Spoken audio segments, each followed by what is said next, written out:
ఒక జింక అస్సలు భయపడకుండా రెండు సింహాల మధ్య నడుస్తోంది. ఇది చూసి షాక్ అయిన ఒక పెద్ద ఆయన జింకతో ఇలా అడిగాడు, నీకు ఈ క్రూరమైన జంతువులతో భయం వేయట్లేదా అని. జింక చిన్నగా నవ్వి, కొన్నేండ్ల క్రితం ఒక సింహం చనిపోయింది, దానికి రెండు చిన్న పిల్లలు కూడా ఉండినాయి. అవి ఆకలితో అటు ఇటు తిరుగుతూ ఉంటే వాటిని నేను చేరదీసి పాలిచ్చాను, నా పిల్లల్లాగా వాటిని పెంచి పోషించాను అనింది. అవి రెండు ఇప్పుడు పెద్దయి అడవి మొత్తానికి ఒక స్టేట్మెంట్ పాస్ చేశాయి, ఎవరైనా మా జింక అమ్మ వైపు కన్నెత్తి చూసినా కూడా ఊరుకోము అని. ఇదంతా పక్కనే ఉన్న ఒక చెట్టు మీద కూర్చున్న రామచిలక వినింది.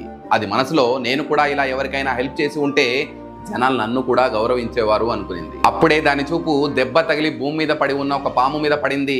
రామచిలక వెంటనే దిగి పాముకు గుచ్చుకున్న ముళ్ళను తీసి దానికి హెల్ప్ చేసింది. పాముకు ఎప్పుడైతే నయమైందో పాము వెంటనే రామచిలకను తన విషపు కూరలతో కాటువేసింది. ప్రాణాలతో కొట్టుమిట్టాడుతున్న రామచిలకతో మళ్ళీ ఆ పెద్ద ఆయన, ఎందుకు నువ్వు ఇలాంటి బుద్ధి తక్కువ పని చేశావు అని అడిగాడు. రామచిలక బాధతో అనింది, నేను జింక చేసిన మంచి పని విని ఇన్స్పైర్ అయ్యి